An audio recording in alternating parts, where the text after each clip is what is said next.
Magandang gabi, Pilipinas. Bayan wala umano sa bokabularyo ni Pangulong Ferdinand R. Marcos Jr. ang salitang pagbabakasyon. Yan ang iginiit ni Palace Press Officer Undersecretary Claire Castro tungkol sa pagpapalipas ng ilang araw ng Pangulo sa Ilocos Norte ngayong Semana Santa. Samantala, ipinatupad na rin ng Malacanang ang work-from-home setup at half-day work schedule bukas para sa mga kawani ng gobyerno bilang pagunita sa Semana Santa. Yan ang ulat ni Kenneth Pasyente.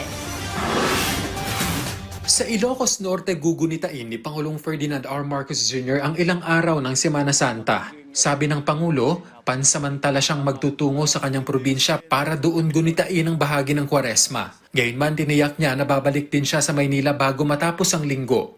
For the Holy Week, I will spend a few days in Ilocos Norte. And I will be back in Manila by the weekend. Ayon sa palasyo, kasama ng Pangulo ang kanyang pamilya. Hindi na idinetalye pa kung ano ang mga magiging aktibidad doon ng First Family. Gayunman, iginiit ng palasyo na hindi ito bakasyon. Sa Pangulo po, hindi po uso ang salitang pagbabakasyon. So sabi nga po niya, siya po ay mag-spend ng kanyang Holy Week sa Ilocos Norte kasama ang kanyang pamilya.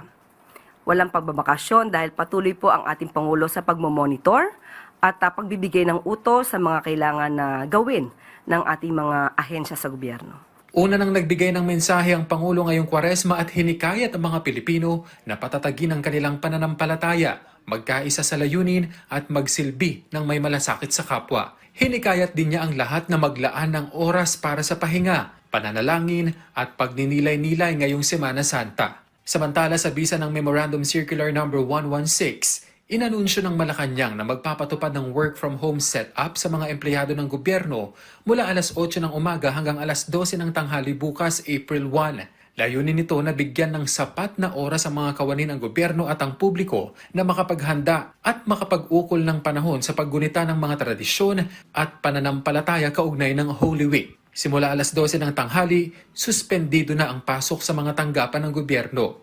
April 1 for all government employees. Tomorrow, 8 o'clock to 12 o'clock ng umaga, ng noon. 8 o'clock to 12 noon, work from home. 12:01 hanggang 5 o'clock, wala na pong pasok. Ipinauubaya na ng Malacanang sa mga pribadong sektor kung ano ang ipatutupad nilang work arrangement bukas.